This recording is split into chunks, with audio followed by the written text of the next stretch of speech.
Welcome to the Darkstream, Vox Day, voxday.blogspot.com, and tonight I want to talk about the upcoming war in Paris. And I'm not talking about the comic book of the same name that we recently published, but the actual ongoing revolution that is presently taking place in France. First of all, we're upping our video game here a little bit.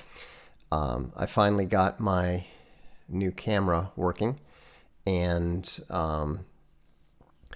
then we also finally got the lights set up, and so hopefully this will improve things a bit. I don't know if Darkstream is necessarily still the correct description, but some people are saying, "Oh, the demonstration fizzled" and so forth. That's not true, and that's not the case at all, because it's not about Paris, and it's not about the street battles, and so. The important thing is what level of support the protest movement, which is again a anti-government protest. It really depends on whether people end up showing up to work and allowing business to proceed as usual.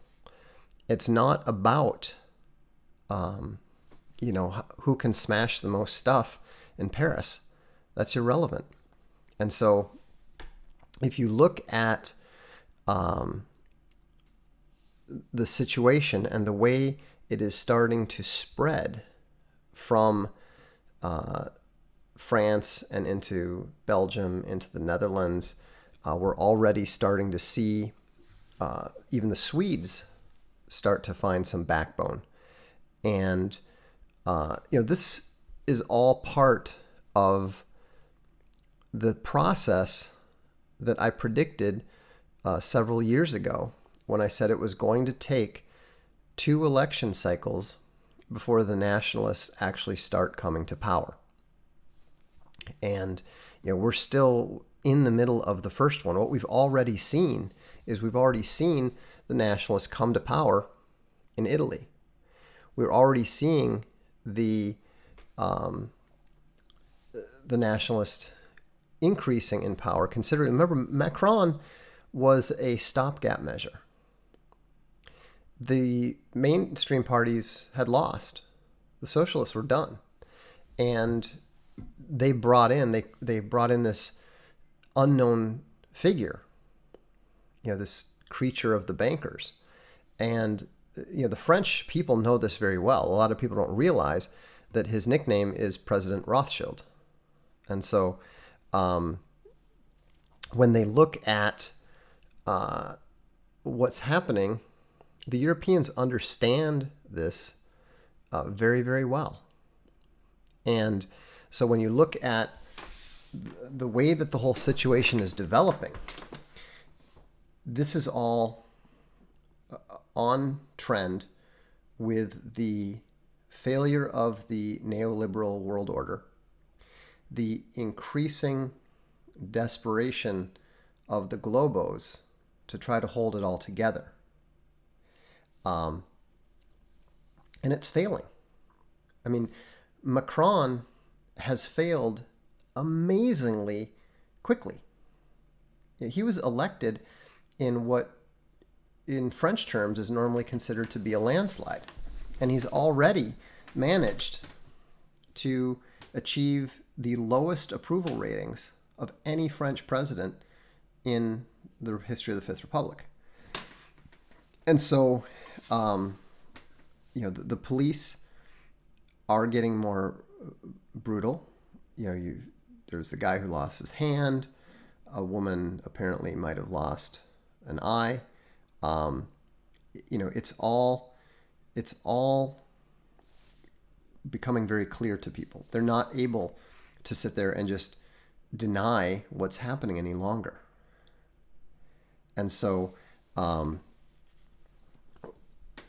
what's interesting to me, and just to show you how this was all very predictable, and the fact that we've been discussing this on Vox Populi for 4-5 years now, anticipating these developments, and this is just beginning. It's only the beginning. Now take a look at that picture. Notice that you've got the middle-aged French guy waving the flag, and also it's interesting too to me the colors of the black and yellow colors. It's technically green, but of the yellow vests. And then have a look at this comic book that we published just 3 months ago. Similar symbology. The difference here is that Antifa and the left, while not actually allying themselves to the Yellow Vest movement, as the left has in Italy, but they are not coming out in support of the globalists either. And if you look at some of the other images from the comic, notice there's a policeman who's been set on fire by a Molotov cocktail thrown by Antifa. But there's the same nationalist versus globalist line here. In this particular case, we have the UN superheroes that have been brought in to quell the nationalist protesters. In the same way, we saw the EU symbols on the armored cars that were brought in. This is not a French civil war. This is a war between nationalists and globos. And we can hope that it will end the same way that the comic book does. We can hope that in France and in all the other countries of the world, the nationalists will succeed in reasserting themselves and in proudly reasserting the existence and the right to exist of their nations. It's very important because what it comes down to, what all of this comes down to, is globos versus logos. Globos versus Christianity. Globos versus God, King, and country. That's what the real left versus right is. The real left versus right is Satan versus God. Everything else, whether you're talking about cultural Marxism, whether you're talking about Fabian socialism, whether you're talking about the EU army, everything else is a permutation of that. Everything else is a consequence of that good versus evil. And if you notice, the globalists always attempt to deceive. They always attempt to mislead everyone into believing that things are different than they are. So that's why you see them saying things like, well, there is no French nation. Or America is a nation of immigrants. Or the United States is a melting pot. All of these things are lies. Judeo-Christian ethics. There's no such thing. You might as well say Islamo-Hindu ethics. You cannot put these things together. all of the things that they are telling you, all of the things they are telling you are lies because they serve the father of lies. And I know that a lot of you are not Christians. It's okay, I understand that. You believe what you believe, but what you need to understand is that people on both sides of that divide, both on the globos and on the side of the logos, both sides believe that the war is real. And if you look at events, if you look at the way that the groundwork for these current events have been laid, what you will see is that this particular framework, this particular model for the way the world works is the only one that actually tracks current events as well as history. Do you have books or stories, fantasy with Christian motives? Yes. We've got lots of stuff Swan Night Saga, the Arts of Dark and Light. All of these things directly involve Christian themes and the Christian concept of good and evil. The key thing that I would encourage you to always look for, the way that you always know that someone is on the side of the globos and is opposed to the logos, is truth and beauty. Those who love truth and those who love beauty, and I don't mean just in the human sense or in the sexual sense, I mean they love beautiful things. They take joy in life. They look at the side of life that involves love, hope, and joy. That is logos. That is good. When you look at people who say things like, well, it depends what you mean by truth, when you look at people who love ugliness, who hate things that are good, who always seek to corrupt, who always seek to wallow in filth. Everybody has their own temptations, their own darkness, their own sins, and their own failures. But there's a difference between loving your particular sin, which is a weakness, and being naturally drawn to wallowing in ugliness and lies and deceit and corruption. There's a huge difference. And you can see it over and over again. Sometimes you can even see it in people's faces and people's eyes. You can definitely see it in their speech, in their creations.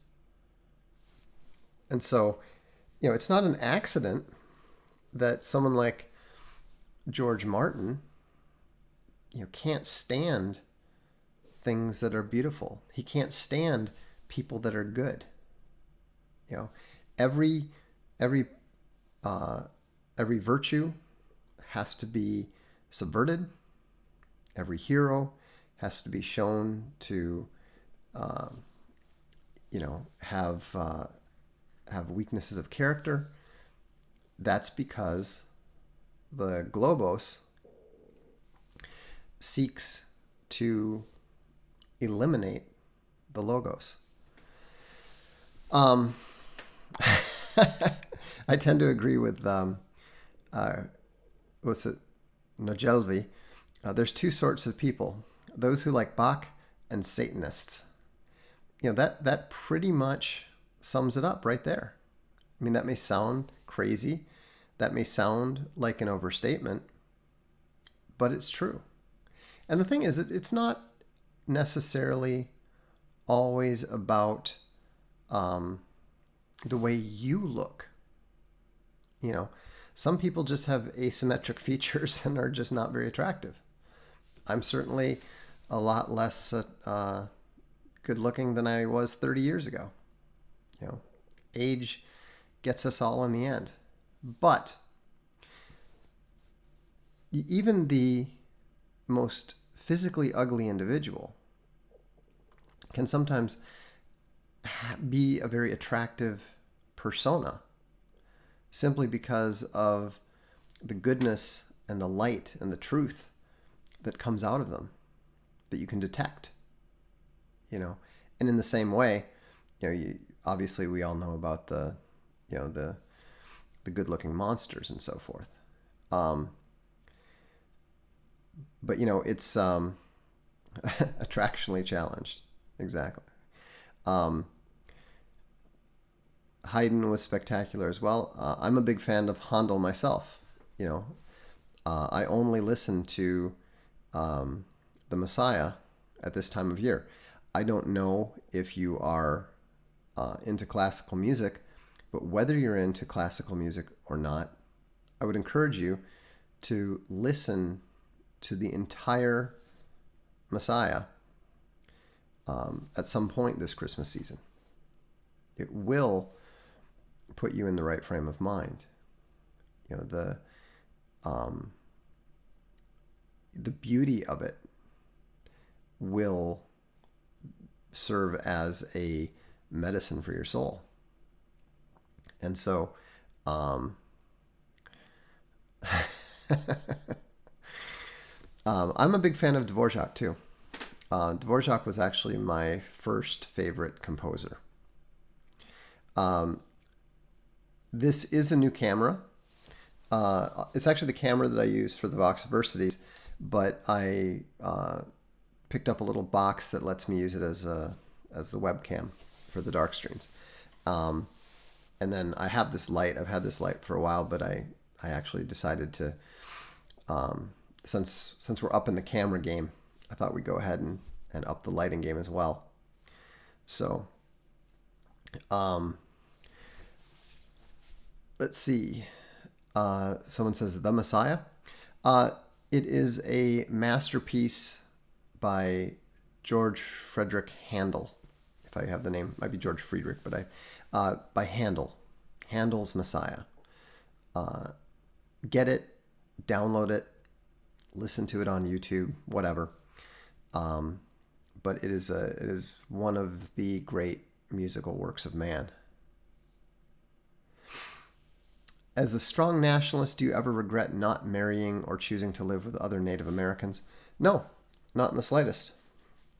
Because I never knew what we were.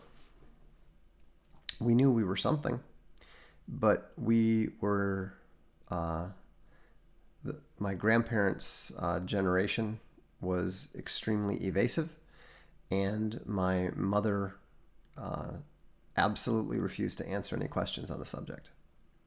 So, I have a mildly complicated family history. I understand now why things were that way. Just so you understand,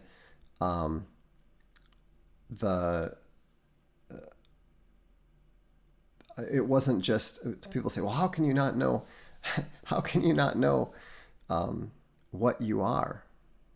And it's very simple.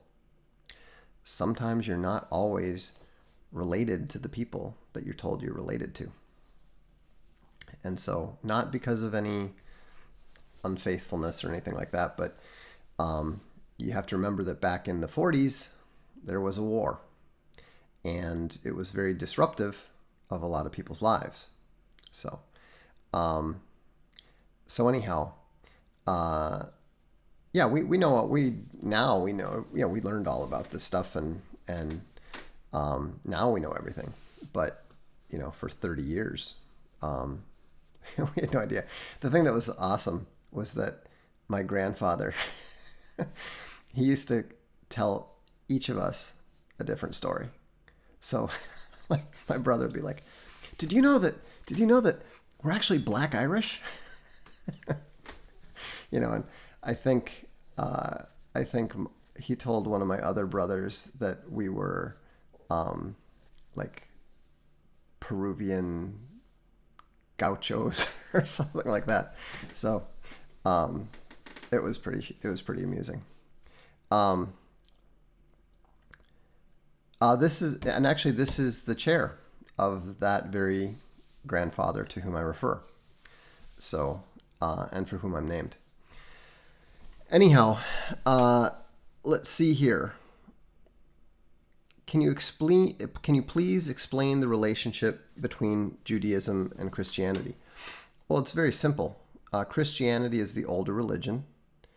Judaism is not the religion of the Hebrews from the Old Testament. Judaism is the religion of the post-Templar exile. So, the temple was destroyed in 70 AD. Judaism is essentially the religion of the Pharisees. And so, this is not controversial. This is just simple history. And so, if you ask any rabbi, they'll tell you exactly the same thing. Both religions respect the Old Testament, or the Torah, but the Torah is not the entirety of the Judaic religion, contrary to the way that some Christians tend to think.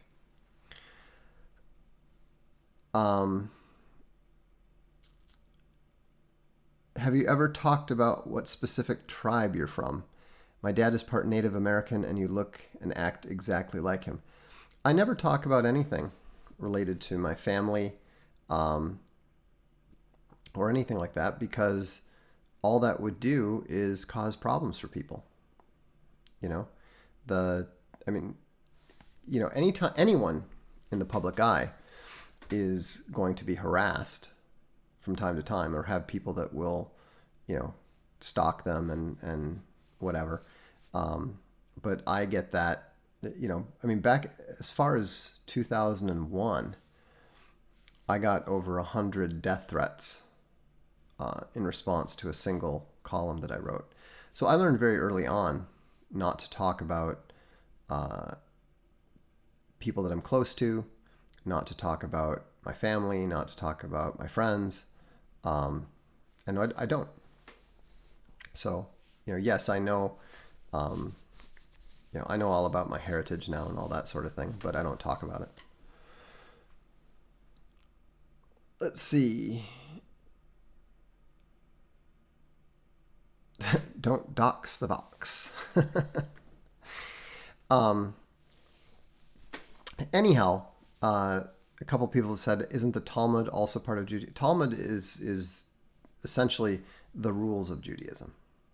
I guess the best way to explain it is the Torah is like the Constitution, and the Talmud is like all of the various lower court and Supreme Court decisions, what they call, it's not the opposite of black letter law. It's the I'm spacing on the term right now. It's the established law, the law as applied. And so, and just like the Constitution and the U.S. court system, it's actually the court decisions that tend to take precedence over whatever, it's interpretive law. So,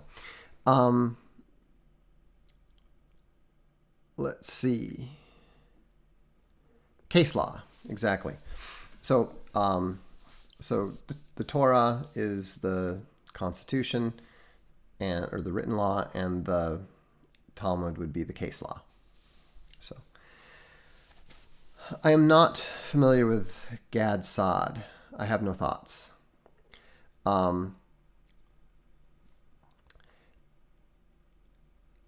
Yeah, we're not talking about Judaism here, so you guys who are obsessive on the subject really need to drop it. what is Advent and Christmas in Italy like? It's actually quite it's quite joyful. It's very Catholic. It's a little bit more religious than commercial, I would say. Even the words that are used to celebrate the holiday tend to be more openly religious. For example, the actual word for Christmas is Natale. The traditional greeting at this time of year is Buon Natale. Good Christmas or good birth. So it's all about celebrating the birth of Jesus Christ. Christ's Mass, Christmas, is a more Catholic term, but it's become a term that is less immediately identified with Christianity, even though Christ is in the name. And of course, because there's this 100-year campaign to try to eradicate Christianity and detach it from the holiday. A lot of people don't realize how old the campaign is, but that's why all of the Christmas carols that were written once the Jews came to the United States and got established in the recording industry, they wanted to celebrate Christmas with everybody else, but they didn't want to be glorifying Jesus Christ. And so we ended up with a lot of those great secular Christmas carols like Silver Bells. I love Silver Bells. Silver Bells is one of my favorite Christmas carols. But it was a very, very early step in what has become such an insane war on Christmas that you had that teacher who was literally banning candy canes and other accoutrements of the Christmas holiday because of its ties to Christian themes, many of which people don't even realize, people don't even know about. And so Italy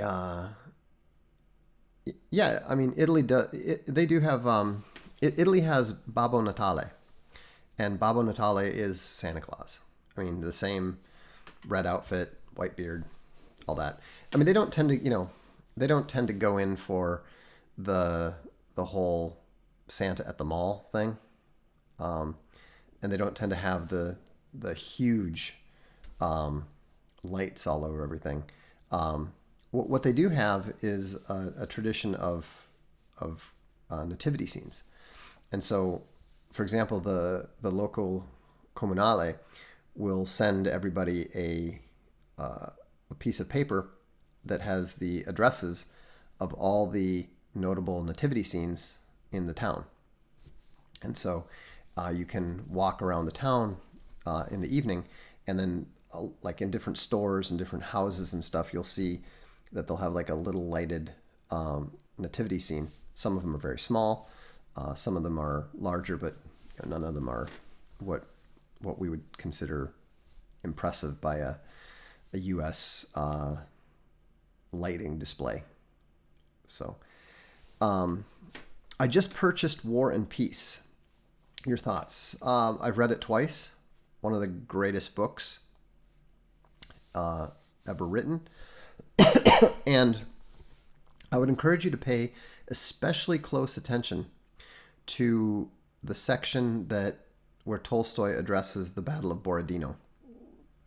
Some of the stuff he talks about there with regards to the ability of Napoleon or the Russian general to control the events that they were nominally controlling are very, very significant with regards to understanding historical trends and the difference between great man theory and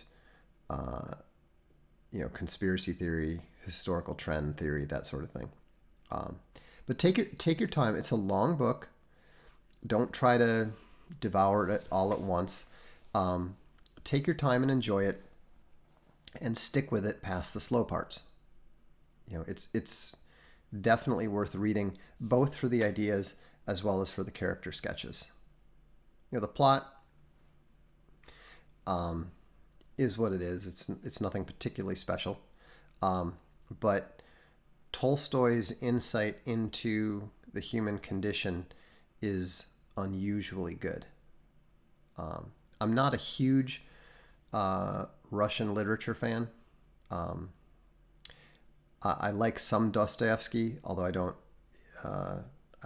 I respect Dostoevsky more than I enjoy him, but Tolstoy is definitely more to my taste. My grandfather fought at Monte Cassino back in World War II. Have you visited there? No, I have not, but I do have the ASL campaign game. So there's that. Never played it, but I have it. I think the drive to commercialize Christmas might preserve it in the Western imagination. Perhaps, perhaps. But I do think that it is always, always very important to drive home the religious Christian aspect of it, because that's where it gets its power. I mean, I love there's a little Catholic church near us, and I actually like to attend it on Christmas Eve, even though we're not Catholic, because it has in marble all across the front of it, it says Il verbo si fece carne, which means the word became flesh. And it's just really appropriate at Christmas time to be reminded that that is what we are celebrating. We're celebrating the fact that God actually cared enough about man that the Word, the Logos, see, we're tying this all together here. The Logos became man in order to redeem him from the immortal sociopathic serial killer who presently rules the world. What do you think of Spinoza? Not that much. I've only read a bit. I never was sufficiently impressed by the smattering of Spinoza that I read to inspire me to read any more. So I have a bad tendency to, once I run across what I consider to be, a little bit of bait and switch, a little bit of subterfuge, or even just being boring, I have a tendency to sort of just not go deeper when sometimes I should. So, I mean, Spinoza is kind of like Erasmus. He's sort of on my list of, yeah, I really should get around to reading that in detail one of these days, but I probably won't. I've just been finishing.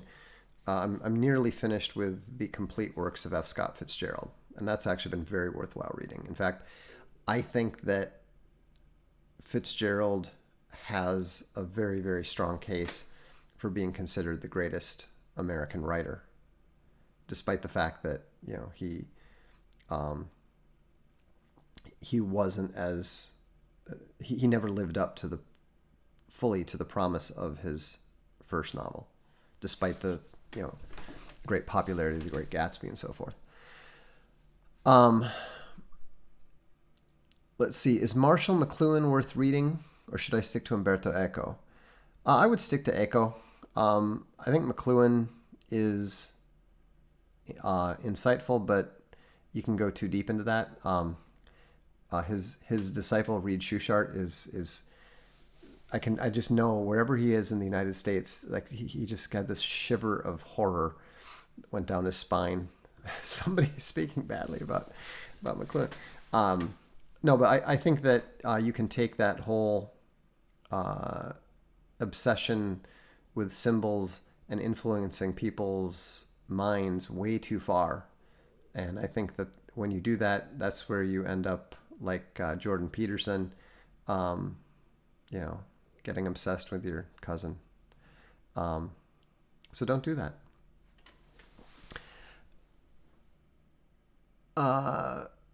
reading through Peterson must have been quite the slog then. Oh, you have no idea. I mean, I've actually read Maps of Meaning. It's awful. I mean, and I'm not talking about just that it's bad, it's evil, it's deceptive. I mean, it is dreadful writing.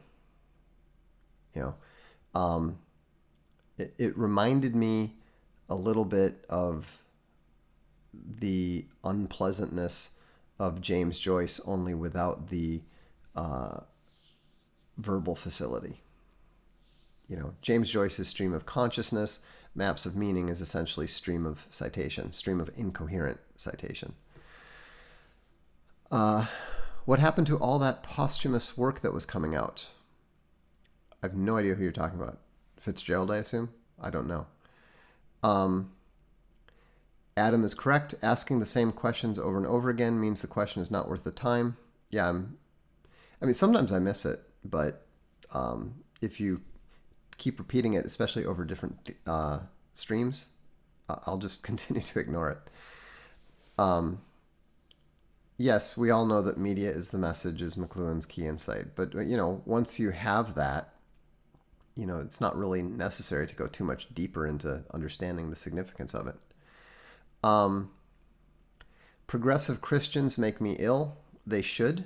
Part of what makes you ill is the incongruousness of their policies and messages that they're pushing, which are in direct contradiction to what they claim to believe. You know, you cannot say that, oh, Jesus wants you to give a home to refugees. It's bullshit. You know, there's all kinds of things where it says if you don't provide for your family first, you know, you are worse than one who has abandoned the faith. So, you know, and he actually likened the Samaritan woman, you know, to a dog, saying, you know, you don't feed the dogs the children's bread. Now, she came back rather wittily and said, but even the dogs get to eat the crumbs that drop on the floor.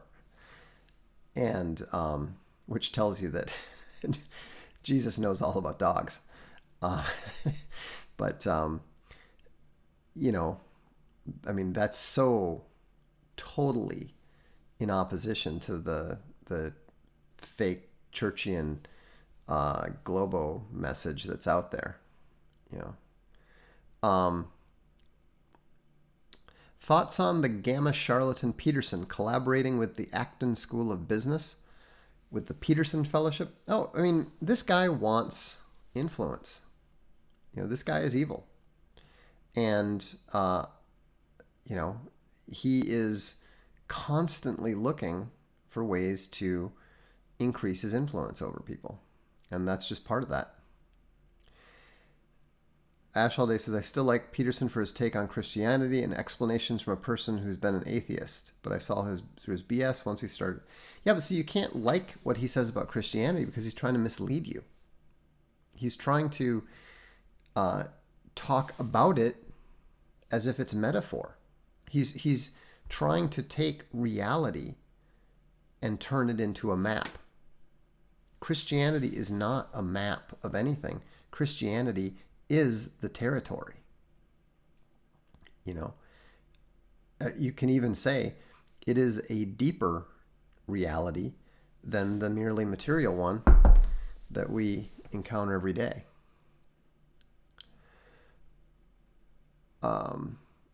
Peterson claims that identity politics arose in the 1970s and that tribalism is not the same thing as modern identity politics. Peterson's a fucking liar. I mean, when did Lee Kuan Yew give that famous quote about how all politics in multi-ethnic states or something? He may have actually come up with that quote before identity politics supposedly arose. It's ridiculous. It's absolutely ridiculous. Identity politics arises whenever you have a political system. So yes, you do need to have a system that allows for political competition. But when you have a system that allows for political competition, and it's not just a pure hereditary monarchy or something, and you bring in a multi-ethnic or multi-religious component, you will have identity politics. Because, as the former leader of Singapore observed, anytime you have a divided population, you will have identity politics. I mean, what was the war between the North and the South? Was that tribalism? Of course not. That too was identity politics. Ricardo has a really good comment here. Whatever value you saw in Jordan Peterson's work is just a reflection of your mind because the guy is a human Rorschach blot. Now, that's correct. I mean, I call it preemptive mirroring. You think Peterson's smart because he's allowing you to see your own ideas reflected in him. Let's see. There's a comment here about PewDiePie here. Jordan Peterson is trying to pull PewDiePie subscribers like Ben Shapiro did a month ago. Oh yeah, these guys are complete fame whores. Anytime somebody is big, sufficiently big, they are running to try to figure out a way to glom onto them and use them and drain them. I mean, basically, they're media vampires. And that's why his followers are always accusing me of, oh, you're trying to ride his coattails. No. I am trying to completely expose the man for what he is so that people can decide whether they want to follow this, Gnostic globalist charlatan or not. If you want to get into the study of thelema and you want to work for a one world government ruled over by the United Nations, I won't say that's fine, but you know what? That's your business. But at the very least, you should be able to choose to know that that's what you're doing. If you think you're going to better understand Christianity at all, no, but see, Ash all day doesn't. JBP got me to understand Christianity in a philosophical sense. You don't understand it at all. What he taught you is false. He opened my eyes to the deeper meanings of Christianity. No, he lied to you. And what he told you is not Christianity. What he told you is Aleister Crowley, W. Somerset Maugham, thelema Gnostic occultic bullshit. Okay? What he told you is false. So he did not help you understand these things. He misled you about those things. That's the point.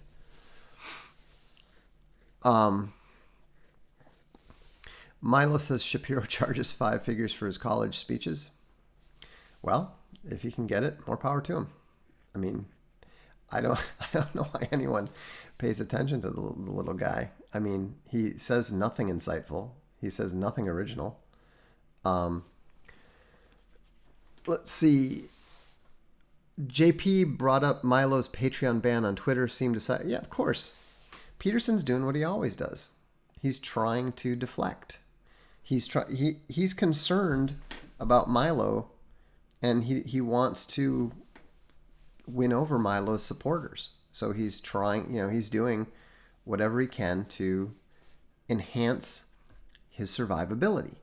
Remember, how does Jordan Peterson define truth? Truth is that which enhances your survivability, which increases the odds of your survival. So everything he does is going to reflect that. That's why he starts talking about PewDiePie. That's why he starts talking, he starts defending Milo and Sargon and so forth. He's always going to, right now, in fact, part of why I can guarantee you, part of why he is trying to make nice to Milo now is because Milo wrote that forward. And so he's trying to, just like he went and tried to explain away his tweet about Kavanaugh. He's constantly trying to, position and contextualize and transmogrify his past actions with his current ones, because he's a con man. Everything he does is to preserve the con and keep the con going. You'll notice he doesn't ever address me. He doesn't ever talk about the book. Why not? Because, number one, he doesn't want to draw attention to the book. Okay, that's obvious, PR 101. But more importantly, the book is too effective and too accurate and too precise for him to have anything to say about it. What's he supposed to say? He misquoted me. No, I didn't. He took me out of context. No, I didn't. I didn't really mean what he says I was going to mean. Yes, you do mean it. And we can see that. And so, and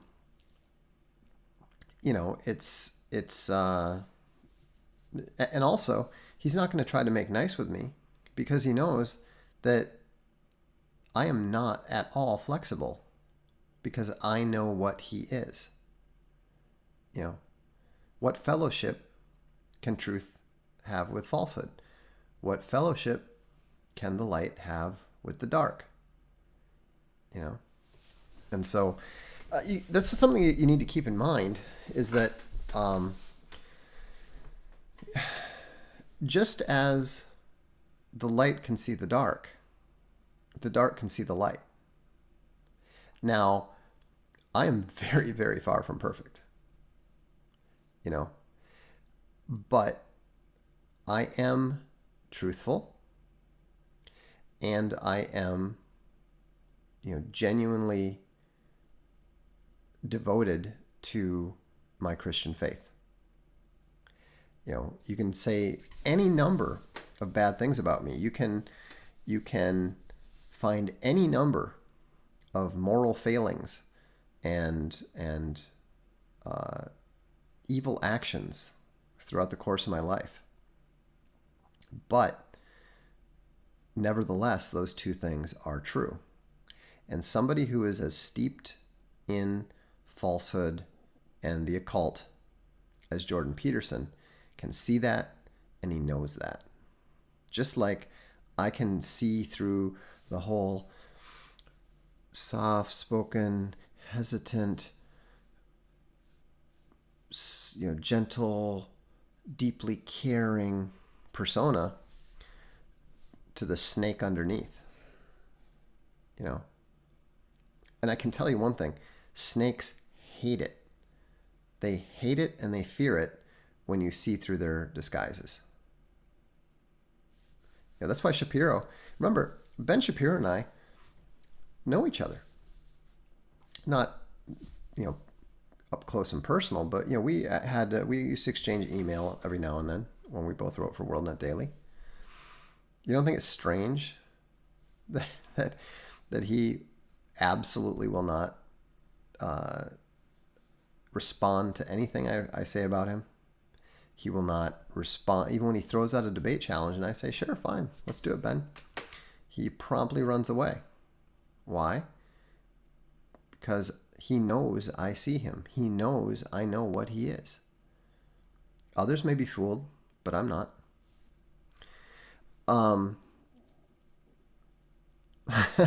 Do you believe Jesus was a real person? Depends what you mean. What? Yeah, that's what it always is. Don't ever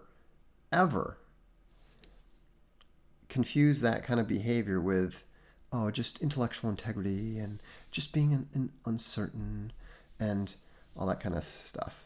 Does Peterson know he's a snake? Absolutely. You haven't read Jordanetics yet. I directly quote him talking about how he is a habitual liar and has been a habitual liar all his life.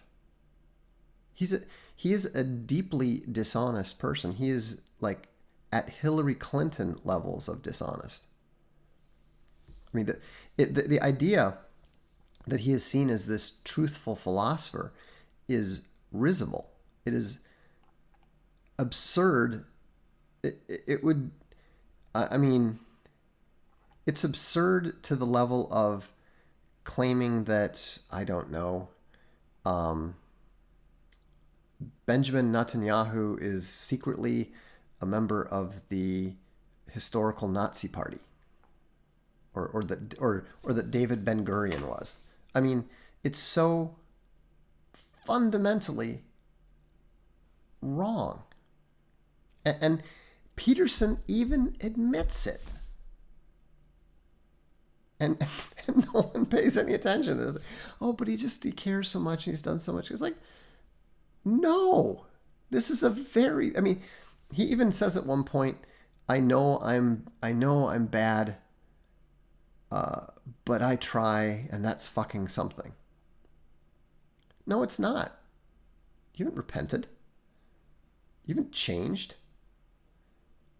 The fact that you're trying to fool people really hard doesn't make you a good person. It just makes you an even worse person, actually. What does it say about academic psychology that Jordan B. Peterson was so successful there? Oh, the whole thing is bullshit. It always has been. Undine says his soft mask has started to crack. In the GQ interview, he was quite aggressive and angry without reason because he is feeling the pressure. He knows more and more people see through him. There's 611 people watching right now, which is cool. Thank you, Bears. I know a lot of you are probably Bears because, Owen's out touring and stuff. So, by the way, I have to mention, if you haven't seen Owen's new little videos on the Challenger disaster and the whole Kevin Hart Oscar thing, you have to see them. He's really killing it. I laughed so hard at the Challenger one because that was exactly my experience in school. I'm a little bit older than Owen, so I think I was in probably 9th grade at the time, but they did the same thing. They wheeled in the television. We're all watching it, first woman in space, and all of a sudden, and so yeah, that global cooling, eat margarine on bread because it's good for you. Oh dear, I didn't look at the chat. Suddenly, all the bears are flashing their gang signs. Is there a bear sign that, some sort of, what is it, the Midwest thing that they always did? Okay. If psychology is BS, then is mental illness really a symptom of spiritual sickness? It can be. I don't think it necessarily is. Do you follow Q? Yes. I take it as all things with a grain of salt. I hope some of those predictions come to pass. Lord knows that Trump is going to need to do something. Just sitting around waiting for the Democrats to throw him and his family in jail seems like a really bad plan. So,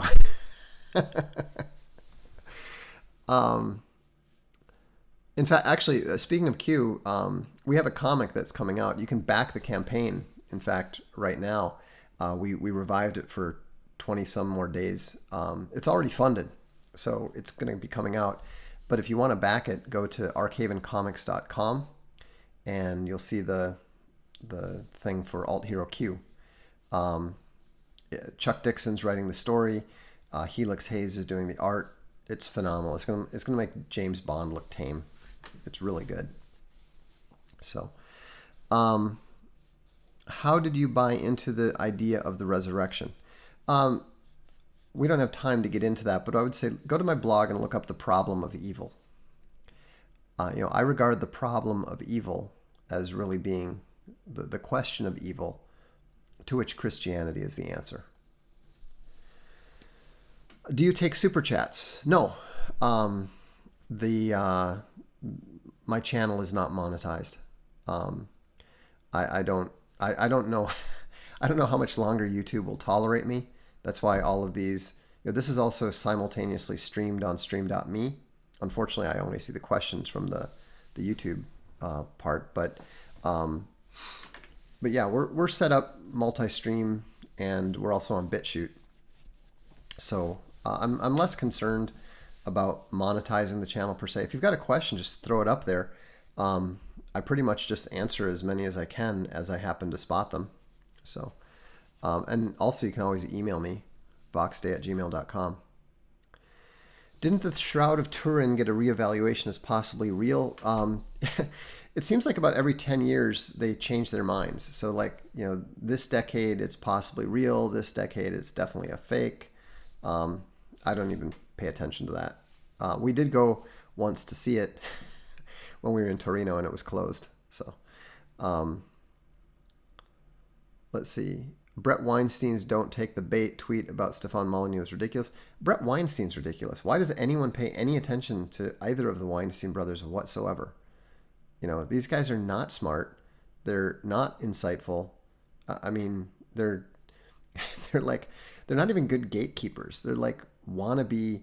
They're like poor lefties that are trying to make buddy with their gatekeeping fake conservative friends. I mean, it's just, I don't know why anyone pays any attention to them. And it was amusing to see Stefan making fun of them.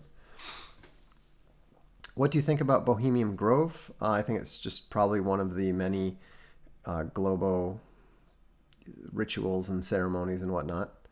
I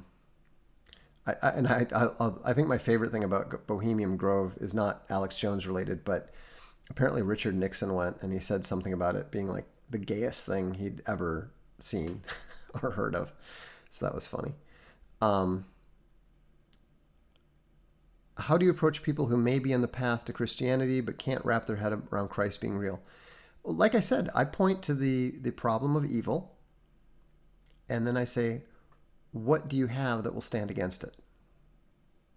And there isn't anything. There isn't anything else.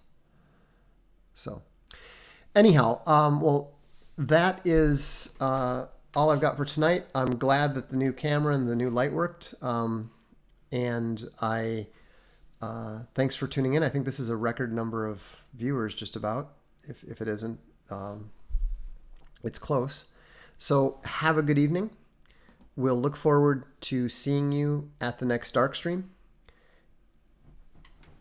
See you the next time.